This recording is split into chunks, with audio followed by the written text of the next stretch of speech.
Hello and welcome to the Week in Pensions, brought to you by the Pensions team at Gowling WLG.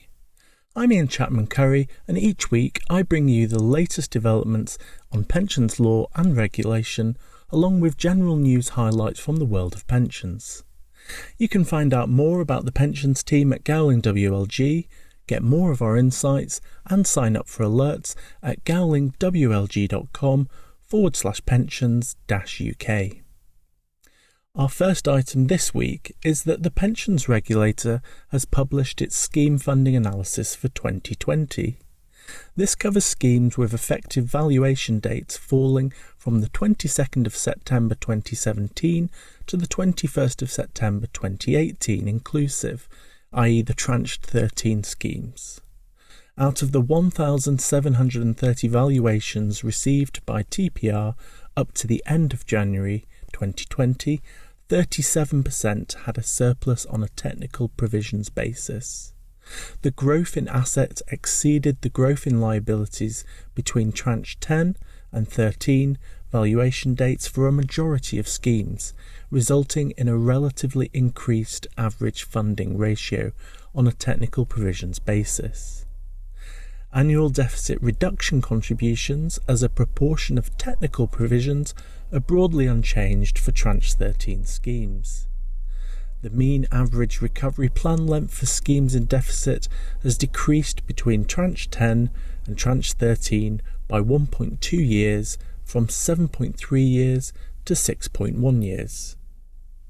Next, the Government Actuaries Department has issued a technical bulletin that assesses the mortality impact of COVID-19 on UK pension schemes. GAD notes that the situation is still uncertain, with the impact on mortality rates for 2020 dependent on prevention measures, improved treatment options, and the potential for a vaccine. Mortality from COVID-19 increases with age, and so the main immediate impact for pension schemes will be on pensioner liabilities. So what has GAD said about mortality assumptions for pension schemes? GAD advises that trustees and their actuaries consider how much weight to give pandemic mortality experience. Schemes need to be careful that increased mortality in 2020 does not lead to future life expectancy being underestimated and thus risk schemes being underfunded.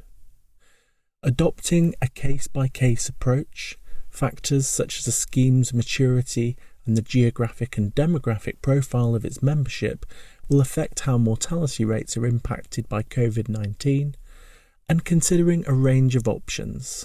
Sensitivity analysis is used to illustrate how results might change if the underlying assumptions were adjusted. For example, schemes might consider funding impact if all members were to live for 1 year longer, or if asset returns improved by 1% each year. This approach can help equip stakeholders with a better understanding of the range of likely outcomes. And what has GAD had to say about the longer-term impact of COVID-19 on mortality? GAD has looked at the longer-term impact, noting that the causes of death fluctuate over time and that COVID-19 needs to be seen in this broader context. It also sets out a range of questions, the answers to which will inform mortality projections. These include: will people who've adopted healthier lifestyles maintain this post-lockdown? Conversely, will people who've had a decrease in levels of physical activity become more active? What are the consequences of compromised healthcare experienced by non-COVID patients as a result of the pandemic? For example, slower diagnosis, delayed treatment. Will there be a successful vaccination programme, or will the virus continue to circulate? And to what extent is COVID-19 bringing forward deaths that would have otherwise been expected to occur within the next year or two? Could 2021 death rates be lower than the long-term average? Will the economic impact caused by COVID-19 compromise the future level of healthcare that's available? And will there be long-term impacts on individual incomes which affect lifestyle choices? One question that is not posed by GAD but which is relevant to the extent to which long COVID symptoms persist. Will this lead to life-changing or long-term symptoms, and will that have an impact on mortality? And the final legal development for this week is that the Pensions Ombudsman has upheld a complaint that the NHS pension scheme had incorrectly taken account of a period of added years in calculating a member's pension. In doing so, the Pensions Ombudsman went beyond the narrow terms of the consent order remitted back to him for consideration. The determination, which is Dr. N. PO-21236, shows that the Pensions Ombudsman may, in certain circumstances, take a pragmatic approach to his jurisdiction. In doing so, the Pensions Ombudsman stated that it was inherent in the court's jurisdiction that benefits must be calculated correctly, so he would reopen, reinvestigate, and redetermine the member's complaint, and not restrict himself to only the matters set out under the terms of the consent order. And to finish off this week in pensions, a few highlights from the pensions and national press.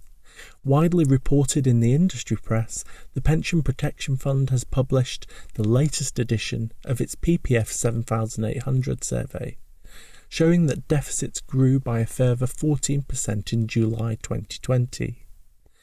PPF eligible schemes saw a 24.7 billion increase in their combined Section 179 deficit over the course of July, hitting 199.5 billion by the end of the month. The figure is the highest shortfall recorded by the PPF since February 2017, when it was recorded at 242 billion.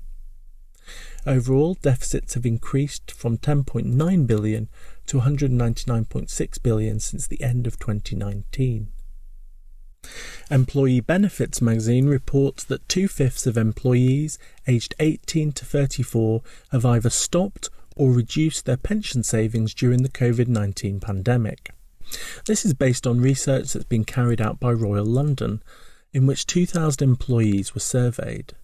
The research also found that respondents aged 18 to 34 are the age group most likely to make this decision regardless of the current climate, compared with 16% of those aged 35 to 54.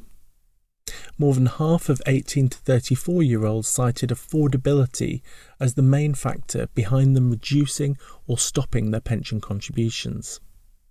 However, 79% of those that have stopped or reduced their pension contributions plan to resume or increase these in the future, including a further 11% who have resumed or increased contributions in the past 5 months. More than 37% plan to do so in the next 3 months. And in a similar vein, but on the employer side, the Financial Times has carried out a survey which reveals a spike in employers missing payment deadlines. According to the FT's survey, 7.54% of employers at one of the UK's largest providers of group personal pensions had missed the deadline for payments since the lockdown in March. Some of the largest master trusts have also reported spikes in the number of employers missing payments. The Pensions Regulator is clear that employers must make pension contribution payments on time and cannot use staff contributions deducted from wages for any other purpose.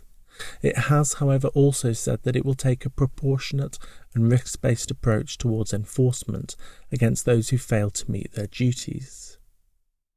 And that is all for this week's update. Just a reminder that you can find out more about the pensions team at Gowling WLG and sign up for alerts at gowlingwlg.com/pensions-UK.